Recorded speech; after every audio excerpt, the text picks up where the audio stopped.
Nagtungo ito ng backdoor kaya napasunod ako. Mahirap na at baka tumalon ito mula dito sa rooftop.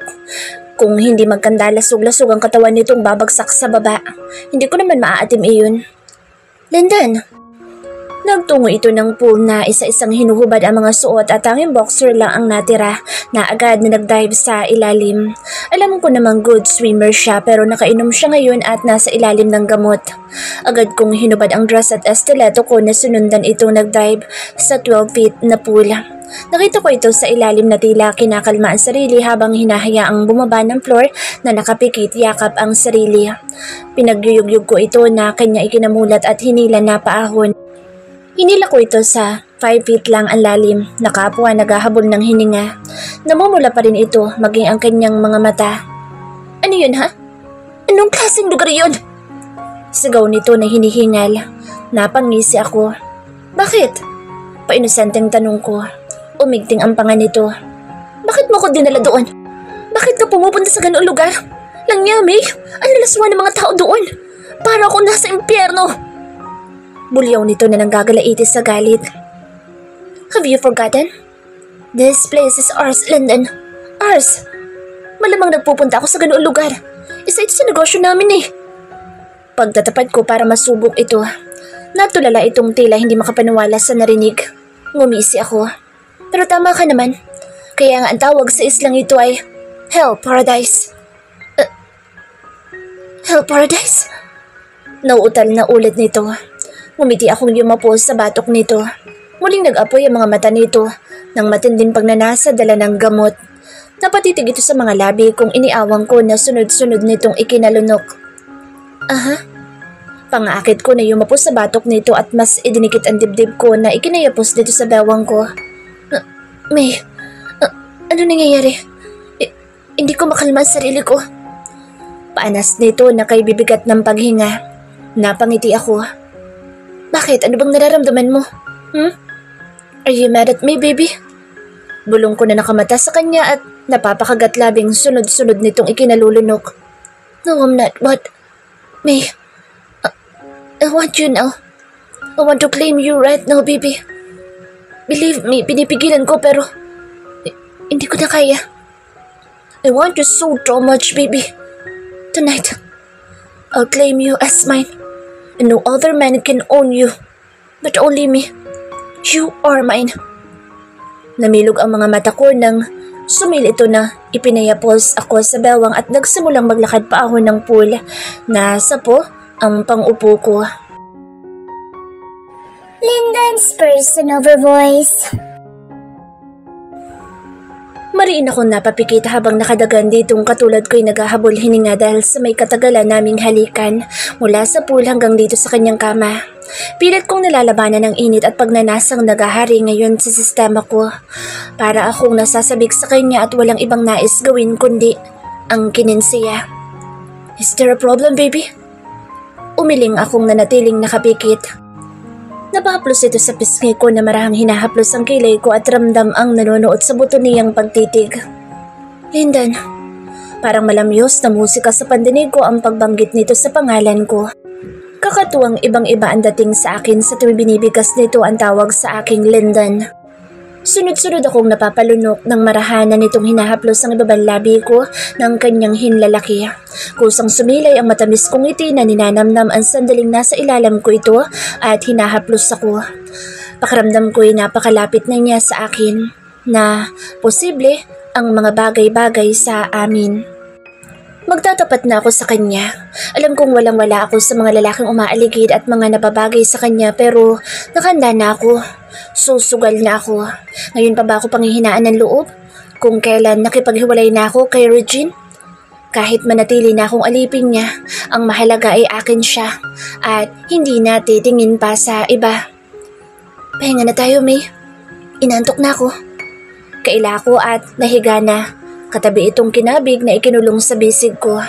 Napahagikik pa itong mahinang kinagat ako sa dibdib pero yumakap din naman na ikinangiti ko habang hinahaplos ito sa ulo na nakaunan sa braso ko. Ibang-iba siya sa lahat. Lagi na lang ako nasusurpresa sa kanya, sa kabulgaran niya, sa mga kilos niya, Sa mga personality niyang unti-unti kong nadidiscover na nagtatago sa pagiging spoiled brat niya. Mabuti na lang at hindi na ito nangulit habang pinapahupa ko ang matinding init na nararamdaman ko. Good night, May.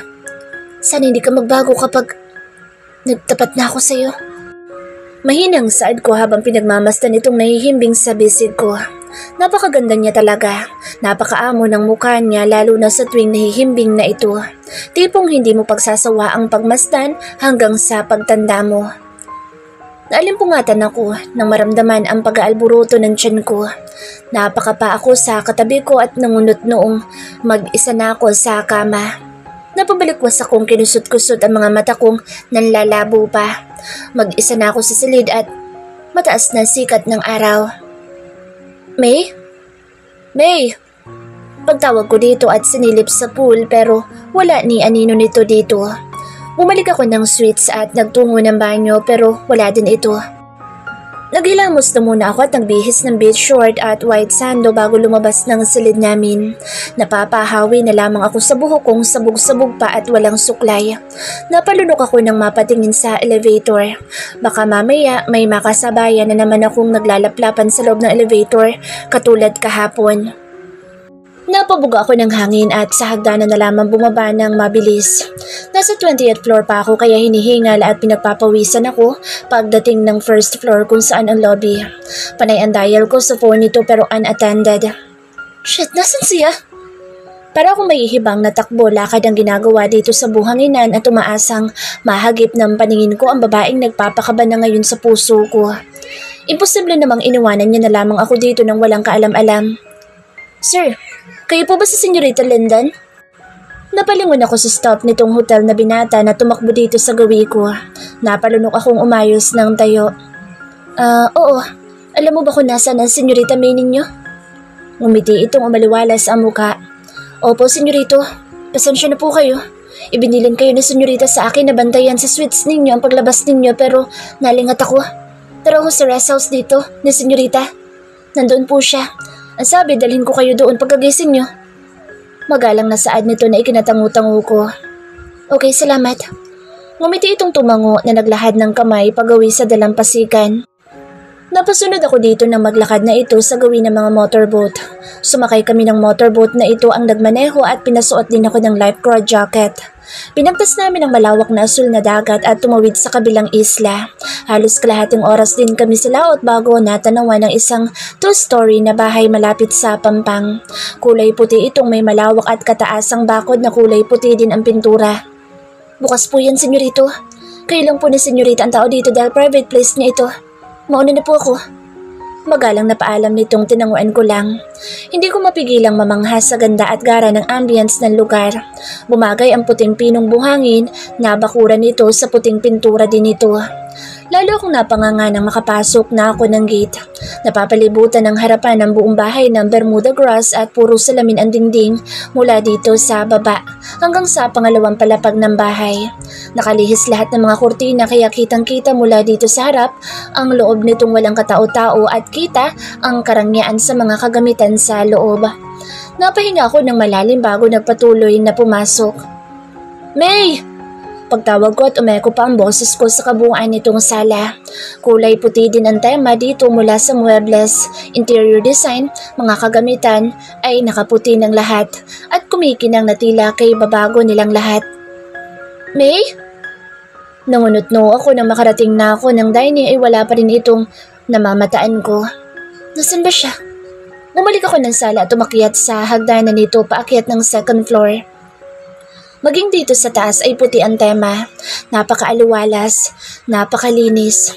Isa-isa kong binuksan ang mga nadadaanan ko silid pero puro bakante at walang bakas na nandito ito.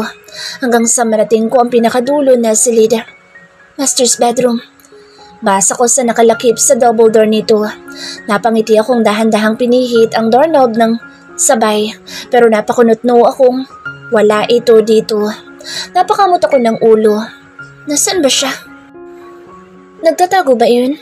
Pinagtitripan na naman ba niya ako? Akmang lalabas na ako ng silid ng mahagip ng paningin ko ang bulto ng babae sa may kalayuan na nakatayo sa gilid ng pampang. Napatakbo akong lumabas ng bahay nito. Kaya naman pala wala ito dito sa bahay niya dahil nasa labas siya. Akala ko pa naman pinagtitripan na naman niya ako. May! Napalingon ito ng bahagyang ngumiti at kumaway. Napakaganda niya sa suot na all-white high-waist, white jeans, short at white sports bra. Nakapusod pa itaas ang mahaba niyang buhok na hinahangin din. Wala siyang make-up kaya kita kung gaano siya kaganda sa natural niyang anyo. Lalong umamo ang mukha nito kapag walang bahid ng kolorete. Bakit ang tagal mo?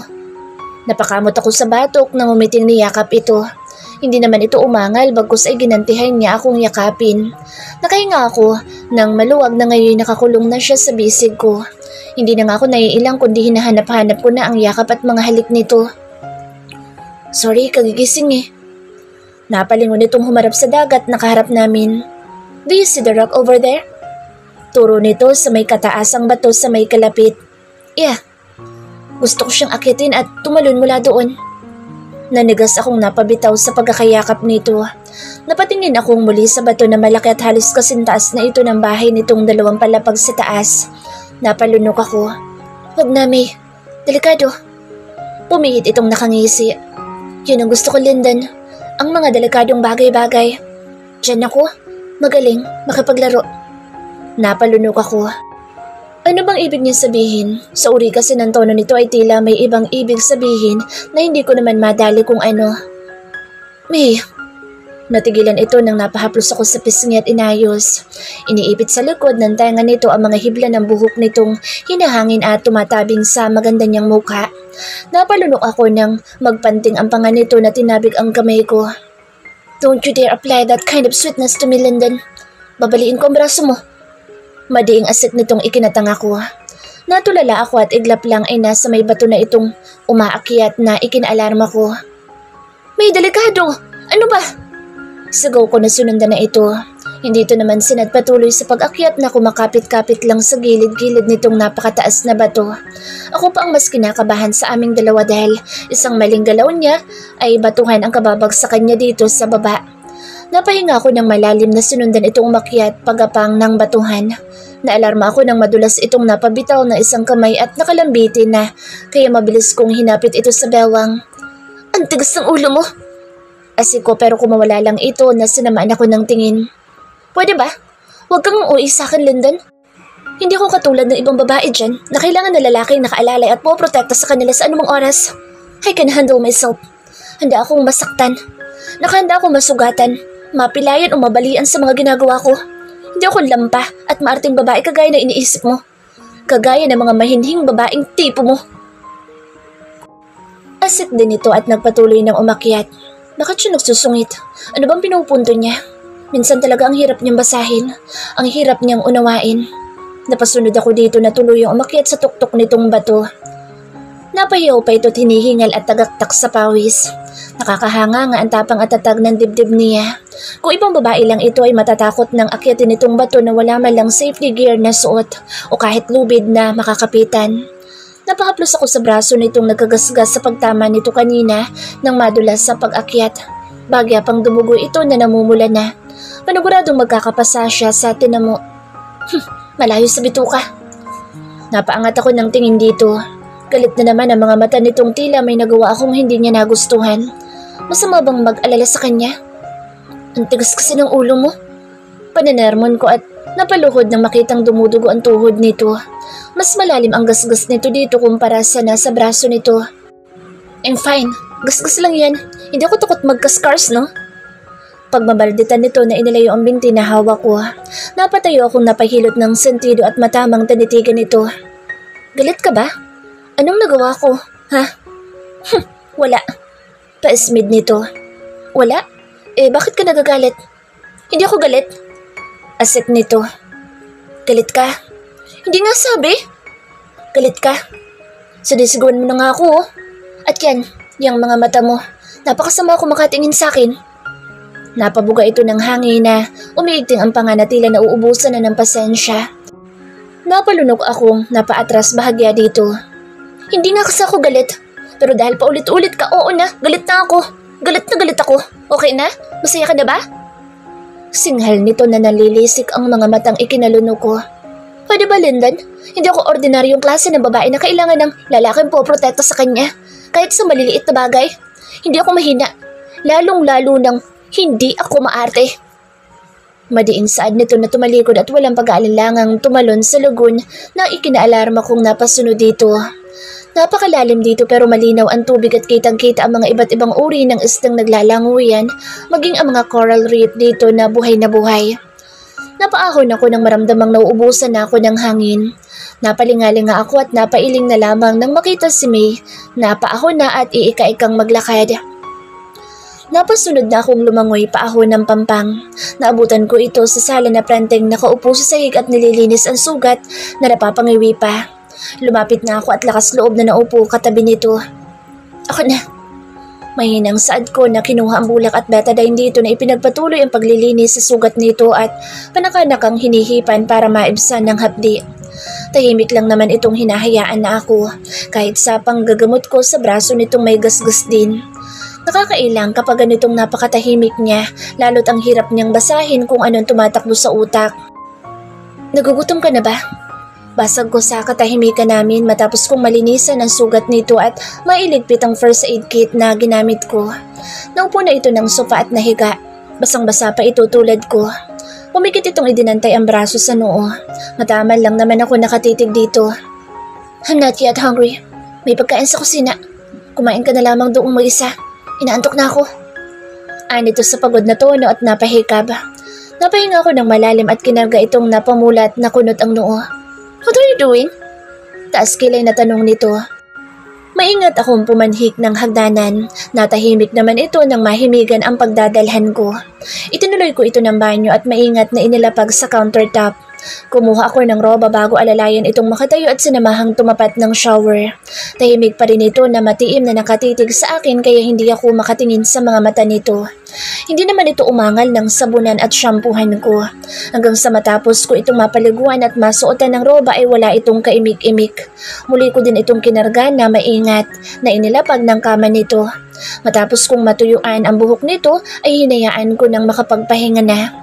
Napapailing na lamang ako nang hubarin nito ang roba na suot at basta nalang itinapon ng sahig at padapang nahiga. Hindi ko mapigilang mapalunok nang hilahin ko na ang puting kumot na ibinalot sa hubot-hubad nitong katawan.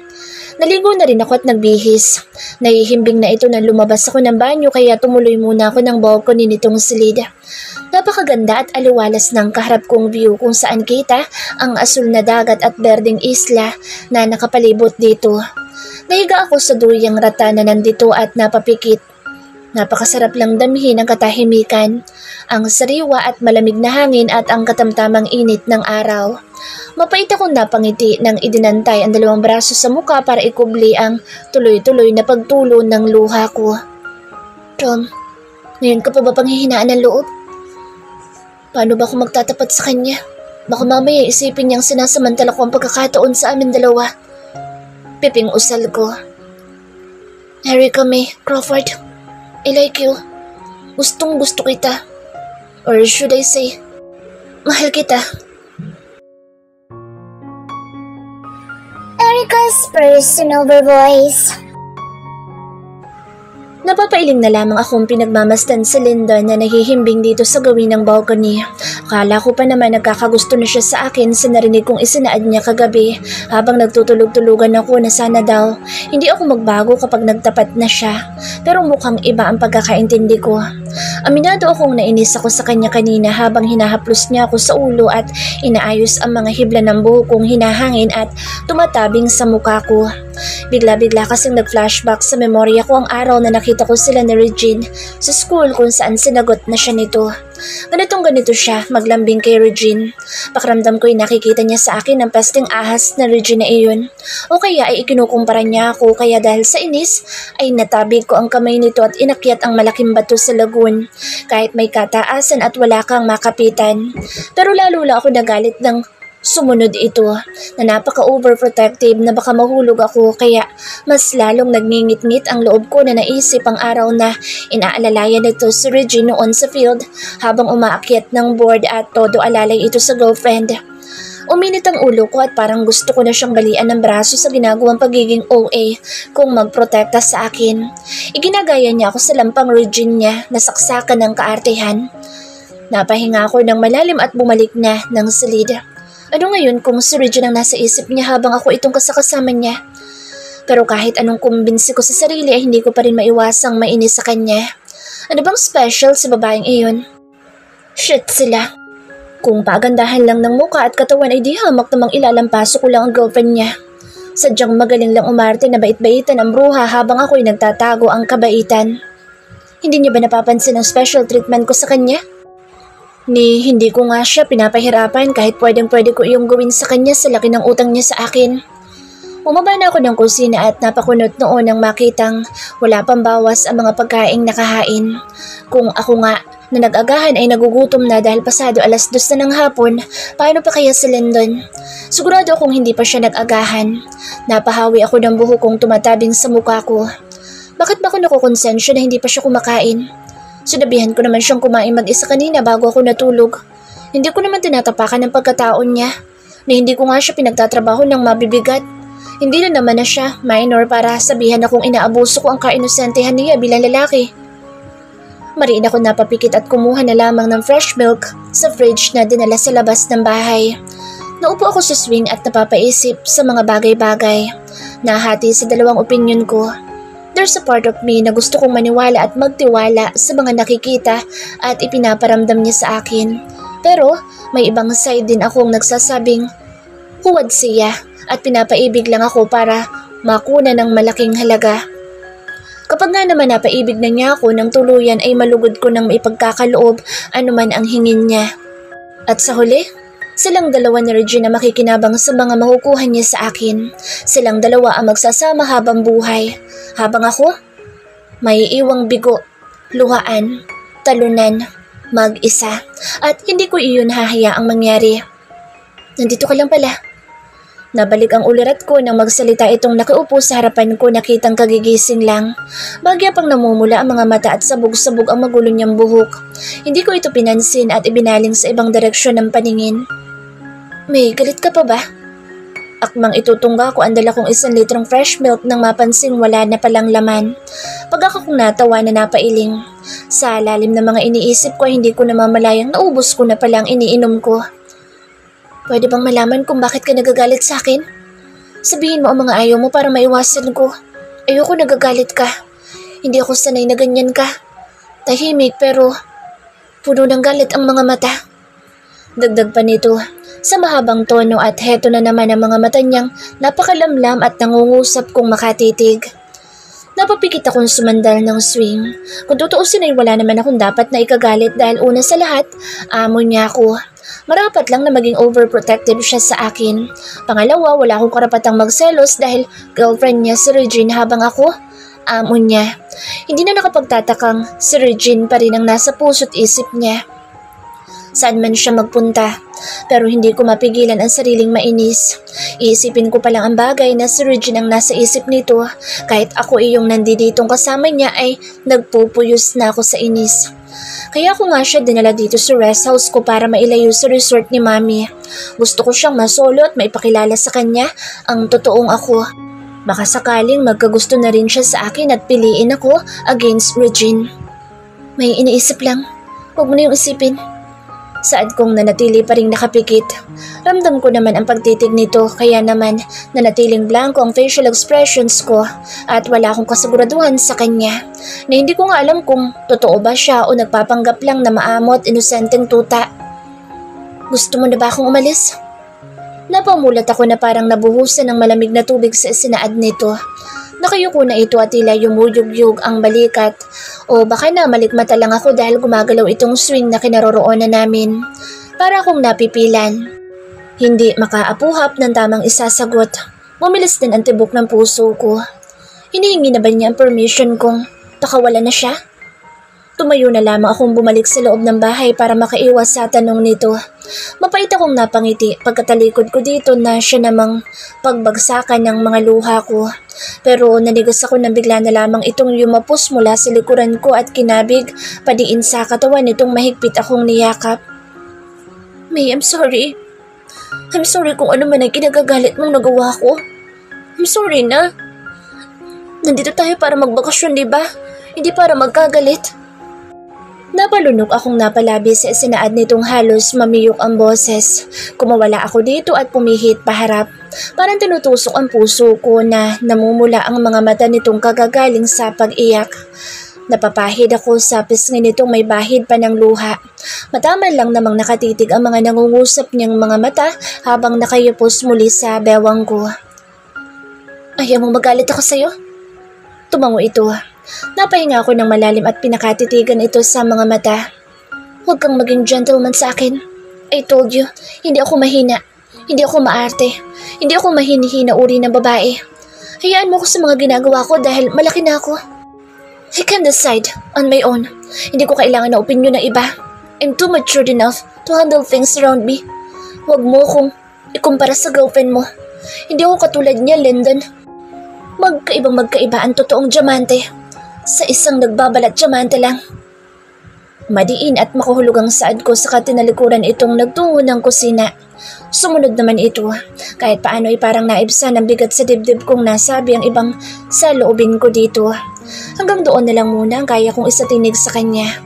Saka ko na lamang siya kukumprontahin kapag may ebidensya na akong magkasabwat sila ng girlfriend niya para mapaibig ako at perahan. Kapag nagkataon na tama ang hinala ko, magsasama talaga sila habang buhay ni Regina dahil ako mismo ang maglilibing sa kanilang dalawa ng buhay sa ilalim ng lupa. Pabalang akong naupo ng silya habang ito na ang nagtanggal ng mga takip ng pagkain. Saka ko lang napansing in-reheat na pala niya ang mga ito.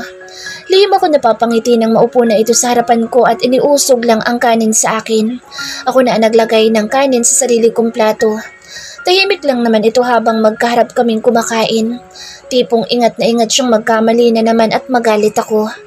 Matapos namin kumain ay hinayaan ko na itong maghugas ng mga pinagkainan namin. Wala kaming ibang kasama dito sa bahay dahil pinauwi ko muna mag-asawang matanda na siyang tagapangalaga nitong rest house.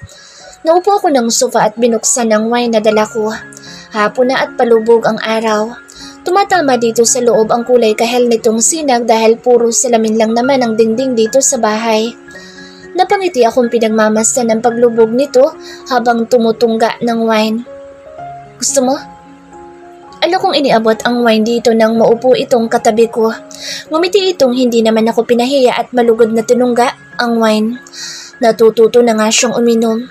Hindi tulad noong una na napapangiwi siya sa lasa ng wine na para bang panis ang lasa. I'm sorry, May.